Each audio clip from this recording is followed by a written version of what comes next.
Fala pessoal, tudo bem? Caso você não me conheça, meu nome é Juliano Ribeiro, eu sou consultor e treinador pela Aspercom Educação Corporativa. Hoje eu quero explorar uma dúvida de aluno que chegou para mim.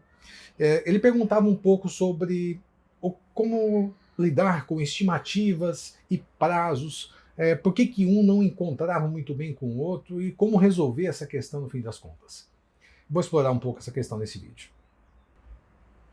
Pois muito bem. Ah, esse tipo de problema é bastante comum. Tá? A descrição que o aluno me deu ontem foi mais ou menos o seguinte.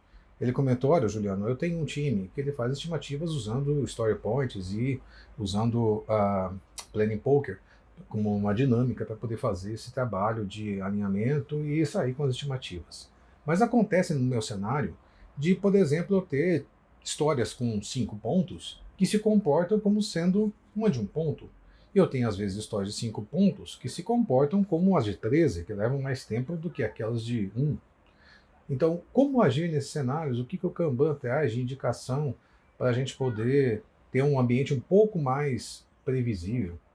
Tá? Bom, para deixar mais previsível, isso teria uma grande explicação aqui para poder falar para vocês. Então, esse pontinho seria longo. Eu recomendo demais os posts do Oliveira no blog da Aspercom, que isso faz muito sentido para vocês.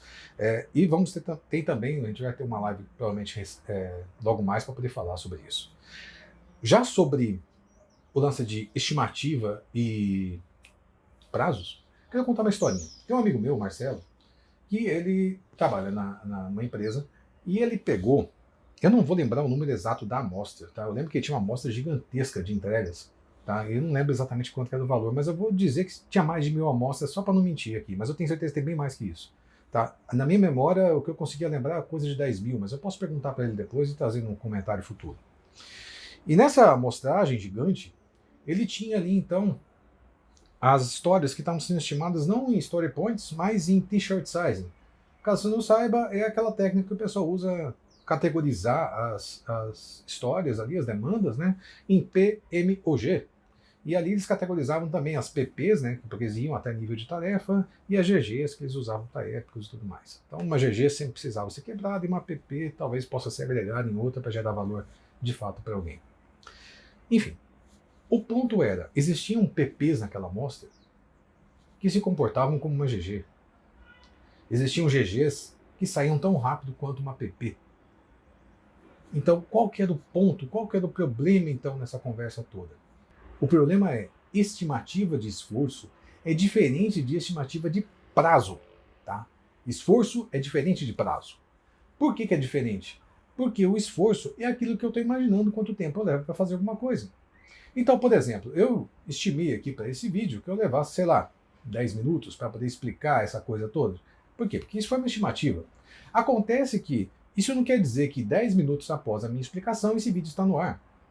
Existe o tempo de setup, para eu montar o equipamento aqui, existe o tempo de edição, o tempo de gravação, o tempo de eu publicar isso, colocar as tags adequadas e tudo mais. Então, tem um monte de outras etapas que estão envolvidas nesse esforço e que entre elas tem filas. E essas filas, muitas vezes, nós não estimamos, nós não colocamos elas em conta. Então essas filas que estavam escondidas ali, ou melhor, não percebidas, ou pior ainda, não levadas em conta, elas impactam e muito no meu prazo. Então se eu tenho diferentes etapas no meu fluxo, quanto mais etapas eu tiver, mais filas eu vou ter entre elas. Quanto mais filas eu tiver, pior vai ser a minha eficiência de fluxo. Tá? Que seria o tempo de trabalho dividido, uma eficiência de fluxo média seria o tempo de trabalho dividido pelo tempo total que uma demanda levou para ser concluída. Eu estou tentando não adicionar techniques aqui, tá? Porque não é um objetivo hoje explicar o que é um lead time ou coisa do gênero, não quero entrar nessa seara hoje, tá bom? Então vejam, amiguinhos, qual que é a solução nesse cenário? Tá? Se eu tenho uma estimativa que não está me dando a minha previsibilidade, se eu não tenho como prever simplesmente através do chute, do palpite das pessoas, porque quando a gente estima o esforço, a gente está imaginando um esforço médio. Tá? E pode acontecer de a gente ter um ponto fora da curva, ou ter qualquer outro tipo de cenário que eu não vou conseguir descrever. Então, qual que é a solução? Medir. Tá? Você pode começar com estimativas, obviamente, porque afinal de contas você não tem nenhum histórico até então. Tá? Mas se eu começo a utilizar métricas para poder sair do outro lado com alguma informação que seja baseado no histórico do meu serviço vigente, a chance de eu ser mais assertivo é muito mais alta. Tá? A depender do autor, tá? Tem autores que falam de 20 amostras, de 40 amostras e por aí vai, eu não vou nem cravar esse número. O importante é, quanto mais amostras você tem no seu spread ali, nos seus dados, você consegue tirar uma melhor previsibilidade. Tá? E tem N técnicas para você fazer isso. A gente tem até um curso específico só para isso aqui nas Percom, então se quiser vou deixar o link aqui nos comentários para vocês poderem também, quem sabe, se inscrever também no curso Oliveira, que é muito bom, eu acho que é o mais completo que tem no mercado sobre o assunto.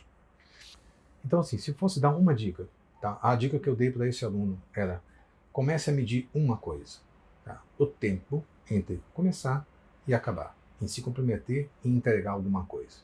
A partir deste único dado, eu estou pedindo para você medir uma informação. Tá? Não estou pedindo para você alterar o fluxo de nada.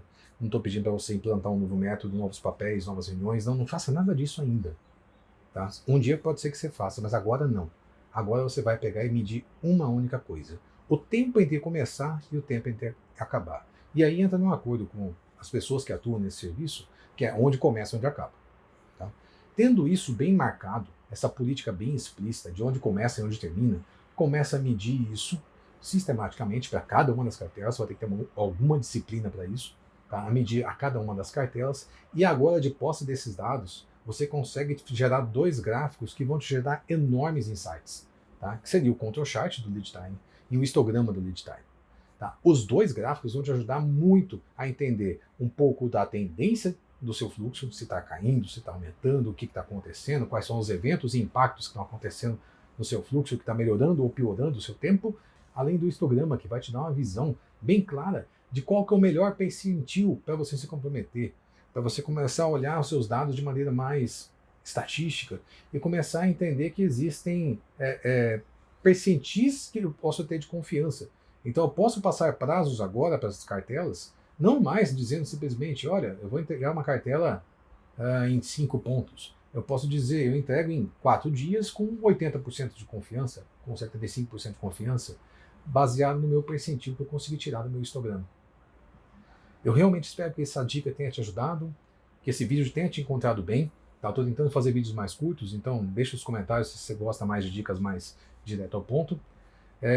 Fique com Deus. Ah, por favor, se inscreva no meu canal, tá? Se inscreva no canal, ative o sininho, dá o like, deixa nos comentários. Isso tudo ajuda a gente a ranquear melhor e fazer com que essas dicas que a gente deixa aqui cheguem para mais pessoas. Então, de novo, fiquem com Deus, aquele abraço e até o próximo vídeo.